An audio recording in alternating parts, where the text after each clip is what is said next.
You know how you can tell that our society, you can tell, you can tell that our society isn't that advanced and that intelligent by one thing, like there's one indicator, which is really important. I'm sitting in traffic right now, and I usually can avoid traffic because I usually don't go out during certain hours. I have that luxury to do that. But right now, I happen to get caught in this rush hour traffic time, which means everybody goes to work at 9, or typically it's like 9 to 5, that's like typical thing. But the fact that we do this, that everybody goes to work at the same time and goes home at the same time, shows you that we are actually, it's a really dumb thing to do, because it wastes absolutely everybody's time. Absolutely everybody. It doesn't matter if you're the boss, it doesn't matter if you're the employee, you're gonna waste your fucking time sitting in traffic on your way home. Instead of staggering work hours, right? You know what that means, right? So somebody goes in at 8, somebody goes in at 8:30, let's say somebody goes in at 8, somebody goes in at 9, somebody goes in at 9:45, and then there's never a bunch of traffic. So that means that somebody gets out of work at out of work at 4, somebody gets out of work at 5, somebody gets out of work at 5:45. Why this is so difficult to do, I don't know, but it's like America is stuck in this factory manufacturing mentality where even the people have to behave like a machine, where everything goes out uniformly. You know, it's one of the most ridiculous things, and this is why I try to avoid rush hour traffic, because it just pisses me off. It doesn't piss me off because there's traffic. It doesn't piss me off because I sit in my car. Like, for example, I'm podcasting right now. I'm doing something. But it pisses me off. I could also listen to something, which I am. When I turn this off, when I stop podcasting, I'm going to go back to listening to something. But I can do that. But it pisses me off because we tout ourselves as being so amazing and intelligent, and we can't even we can't even address this, you know, once and for all, you know, like to stagger work hours. And I don't see, honestly, I've thought about it, I don't see any relevant argument against it. Unless you just like sitting in traffic. Maybe you don't like your wife, maybe you don't like your family, maybe you don't want to go home. Maybe you love your job. I mean, maybe you don't like your job, maybe you want to sit in your car for a long time before you're going to work, you know. I don't know. But can we do that? Can we do this? Can you talk to your boss and tell him, hey, how about if we stagger our work hours? All right. It was nice talking to you.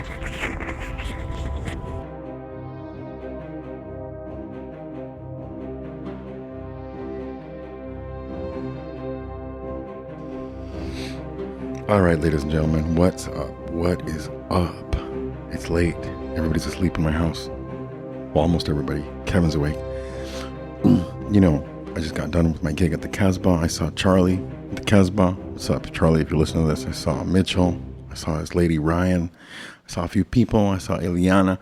I can't go through everybody's name. I saw Lindy. Hey, man. So check this out, man. I've been thinking about different stuff. You know, I've been like working out more, and I've been thinking about life and achievement and all these kinds of things that are so uncool to think about among slacker people. And I've never done well with like slacker people, you know what I'm saying? So anyhow, you know, if you get stuck in life, I want to give you a little motivational talk here in this everybody's asleep in my house sexy voice. I don't think my voice is sexy, but my wife thinks my voice is sexy, and that's a good thing, right? But anyhow, so if you get stuck in life, man, you want to do something, you want to get something done right now. I don't know what you're doing right now, but I know that tomorrow you can do better than what you're doing today. And maybe you're one of the rare people that cannot do better tomorrow than how you're doing today. But no matter what it is, everything is slightly different, but the process of achievement is very similar in a lot of things. And if you want to get things done, you gotta grab life by the balls. You know what I'm saying? You gotta grab it, man. You gotta do it. And I guess this kind of energy right here that I'm talking to, maybe it's male centric. I don't know. I'm not perfect. I'm gonna say all kinds of things wrong. I'm gonna say a bunch of things wrong in this podcast for eternity, for as long as I do this podcast. But I'll tell you, chunking things. Do you know what chunking is? Chunking is how you group together your thoughts. You like that English? You like my English? How you group together your thoughts. How you group your thoughts together. Just think about that. This dude who just said that sentence is going to teach you how to chunk. Okay? But you know what? Don't fret over the grammar. Okay? Because I know 2 languages, mother. You understand me? Okay. So I know 3 languages if you count music. Anyhow, how you chunk your information is very important. So that means that, let's say, the best thing I can do is give you a real world example of something that I've achieved. Maybe something that I'm working on, but let's go with something that I've achieved. Is, let's say, a CD, right? I recorded a CD. If you haven't bought my CD, it's old as fuck, but I'm working on some more music. I went to a recording studio today. Anyhow, when I was working on that CD, I chunked it. You think about, you're going to make a CD. Let's say you're going to write a book, or you want to completely change the shape of your body. Excuse me. Or you want to do something else like that, right? A big task, right? You want to build a house, let's say. But I'm not going to tell you about building a house because I don't know anything about construction. So I'm working on the CD. So it's an enormous task. Right? Like, oh my God, a CD, there's a cover, there's the graphic arts, there's the music, there's the practicing, there's the writing, there's the singing, practicing, there's the microphones, there's the engineering, the sound engineering, there's the recording, all that kind of stuff, right? So you can't look at it like that. You have to chunk the information one thing at a time. And sometimes it doesn't matter what you start with, right? But in other cases, it does. Like, for example, you're going to record a CD, you got to start with the music, because if you don't have the music down, hang on, I got a cough. If you don't have the music down, you're not going to be able to record anything because there's no music there. So you got to start with that, for example. But so you got that. Okay. So you're going to have 13 songs on your CD. So what are you going to do? Like, you're going to think about all 13 songs? No, you're going to think about one song. Let's say you go, I'm going to work on these 3 songs. Well, you say even, screw that. I'm going to just work on this one song. So you work on that one song. Now you're going to chunk that song even further. You're going to divide that into tasks. What are you going to work on? The lyrics? You're going to work on the chords? Are you going to work on the first part of it? Are you going to work on the chorus of it? So whatever works for you as far as chunking, but you have to not think about the entire picture. It's a mistake, and it'll actually increase your procrastination, and it'll increase your discouragement. So you have to learn how to stay focused on a narrower piece of what you're working on. So take some time and brainstorm, figure out what you want to do, right? Once you figure that out, then you go and then you focus more narrowly on what you figured out there. All right, so enough of that, man. I got to go to bed pretty soon. But there was another thing I want to talk to you about. And it's another thing that has to do with the human condition, as people have put it.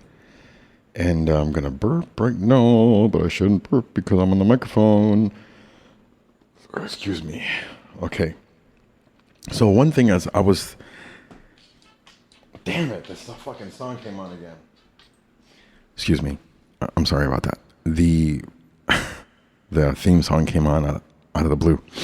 So I was talking to a friend about trauma. You know, I have several friends with trauma, and my wife has trauma, and I have trauma. This is a new word for me, considering like the span of my life. Like it's like trauma is really popular right now, like the term and the concept of it. And you know what? In many ways, I'm not down with it. Like, should you ignore it? No. Like if you have PTSD, you went to the military and you saw people die, and or you grew up in a country and you saw things and you have trauma, or you were molested, or somebody beat you up a lot, or, you know, these kinds of things. I understand how that can be traumatic, or even emotional abuse. But I think that too much, like mental health or self-help books or things like that right now are too trauma-centric in the sense that they might even be enabling it. Like instead of like acknowledging it and resentfully shaking its hand because nobody wants it here, right? You don't want to embrace your trauma. I don't think so anyway. You want it to tell it to get the out of here, right? You want it to get out of here. Like, go away, leave me alone. And so I was talking to my friend, and I realized something, and I said this to them, and I said that they were telling me about all the issues, the blocks that they have in life and whatnot, and where they come from. And I thought, we all have like 1,000 stories about who we are. And people tend to pick one, of course. Like, your story could be, my story could be, I grew up as a Chicano in Los Angeles to a Mexican-American family. And, excuse me, sorry. I grew up to a Mexican-American family in Los Angeles, and my father was a very good father, but he drank plenty, and my parents got divorced, and that was traumatic for me. But then I overcame that, and I used to play baseball, but then I started playing music, and I got into music, and art was just called to me, art and sociology, and et cetera, et cetera. So I could tell you that same story, but the thing is, you too, you have a story too. I ask you, who are you? Like, where do you come from? You'll tell me a story. The thing is, you can tell 100 different stories about yourself in relation to what, right? So, like, I can tell you my upbringing in relation to my relationship with my father. I can tell you my upbringing and my relationship to the city that I lived in, right? I can be like, well, I grew up in Los Angeles, and it was a neighborhood that was pretty common, and we didn't live on the best side of that common neighborhood. And, but downtown, there was Olvera Street and a lot of mariachis and a lot of culture. And Los Angeles is just such a city teeming with a lot of creativity and a bunch of liars. You know, you're out there. Just ignore the liars and pay attention to the beautiful things. Los Angeles has got a lot of beautiful things going for it. Just the weather, number one. Anyway, see, my story. I'm telling you this story, and it's this story. I'm telling you this story, and it's a different story. I can tell you another story. Let's say I'm going to talk about the same time period, from the time that I grew up to like the time that I was 23 or whatever. So now in relation to, let's say, my school. You know, I grew up and I went to this middle school, and my middle school was in a nice part of town, and we lived on the other side of town, but I had a hard time in school because I just didn't like it. And then when I went to high school, I dropped out of high school, and then I went to college, and I realized that I liked college, you know, because when I started going to college, it was a point in time where you actually didn't need to have a diploma to go into college. But that was, I had moved from Los Angeles to Texas. Maybe it was a Texas thing. Anyhow, I went to school, and I was doing good in school. And I liked college because they treated you like an adult, and you do your work whenever you need to do it and whenever you want to do it. And see that's a whole other story. I can be here like all day and night, whatever it is that you're listening, whatever time you're listening to this. I can be here all day or all night telling you like story after story, and they're all about me, like central. I'm the central focal point. I'm the central part of that story in the sense that I'm the narrator. So you got to think about your story, like who you tell yourself. Fine, you can tell whatever you want to other people, but you got to think about your story to yourself, like who you tell yourself that you are, and look at your story and review your story. Because you might need to change that story, like for whatever it is that you're working on right now at this period in your life. You might need to be a different kind of a person. You might need to focus on a different part of your story. And I'm saying that because there's another level to this.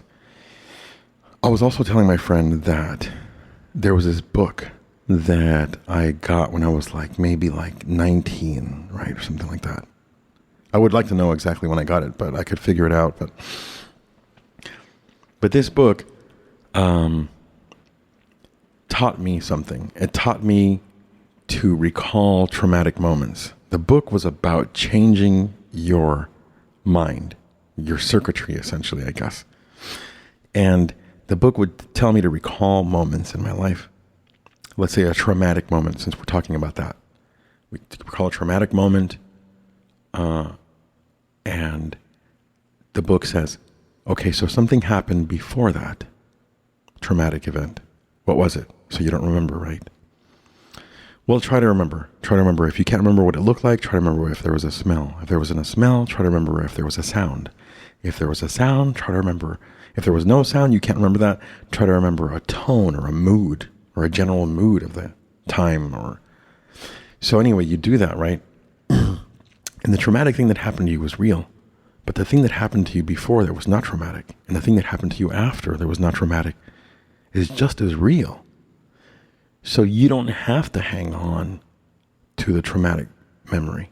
It's going to be there, and it will always be traumatic, because anytime you recall it, like there's things that you'll recall, no matter, it could be 20 years from now, you didn't recall that, and you're looking at it like somebody looking at something on a newsfeed on Twitter, and some terrible story about war, and some child was caught in rubble comes up. That story is going to be sad right now, and it's going to be sad in 10 years, and it's going to be sad in 20 years, and in 30 and 40 years, on and on. So when it comes to you and your story, where you're coming from, you don't have to recall that trauma. That doesn't have to be the primary thing that you recall. So you go forward a little bit in time, and so something traumatic happened, but then you went to Disney World the next day, or something traumatic happened, and then the next day you played football, or something traumatic happened, and then the next day you bought a hula hoop, and it turns out that's when you started hula hooping, and you were like, hell yeah, man, I started hula hooping. Like in my case, I started playing the guitar. That's one of the ways that I dealt with the adversity in my life. It's a great way for some people to deal with that. Because what you need to do is you need to turn your negative things. You need to be an alchemist. You need to turn those negative base metals into gold. And the gold is, something more beautiful, something more full of achievement, something more beneficial to you and everybody around you, something that makes you is better feeling, because we all know that gold doesn't really have any value. So feeling good has a lot of value. So yeah, I hope that you can absorb that what I just told you, and that it makes sense to you. And if you have any questions, let me know, and we'll talk about it. You can support this podcast by going to Patreon. Hey man, you know what? This Patreon thing, there are people out there who have multiple best-selling books, okay? And they started a podcast, and they started a Patreon. And I went to go look at their Patreon. This is more than one person that I'm talking about. It's a few people, several people that I'm talking about. different authors, different intellectuals, different reporters. Anyway, they started the Patreon. And these are people that are essentially famous, far, far more famous than what I am, right? And I look at their Patreon and it says that they have like $180, right, per month that people are giving them. Another one says that it's got like $80 or like $30 per month that people are giving them. This thing is not going to work. This is not going to work out. This Patreon thing, I'll give it like 3 more months, right? And if it doesn't change, I'm just going to cancel it because it feels dumb, you know, to have it like that. And you know, in 3 months too, these other people that are far more famous, if these people, it's a good idea that if these people can't, with such a huge listener base, can't get people to, you know, support the podcast through the Patreon, I'm definitely not going to be able to do that. I'm going to have to start selling some t-shirts or something. You know, so anyhow, but I have a Patreon. You can go there and you can sign up, and it's like monthly thing. I might start doing it per episode. I don't know. I don't want to think about that right now. It's late. Also, you can go to the podcast website, atlanticradio.blogspot.com, and you can donate through the PayPal tip jar that I have there. And yeah. So the next time, it looks like I really want to talk about jogging in street clothes. Talking about where you grew up. Jogging in street clothes. Nobody does that anymore, does it? Do they? Oh, man. All right. I love you. And if this is sometime in the future and my daughters are listening to this, I want you to know that I love you so much that I can't even express to you how much I love you. You're so adorable and so cute, both of you. And the amount that I love you is, I'll put it to this way. The reason, you might have learned by now that space is expanding, okay? And the reason that space is expanding, if you ask me, it's already enormous, is because it has to try to fit the amount of love that I have for you, and the shit just does not fit. So it has to keep growing, and that's why space is expanding. My lovelies. Okay, hasta la próxima.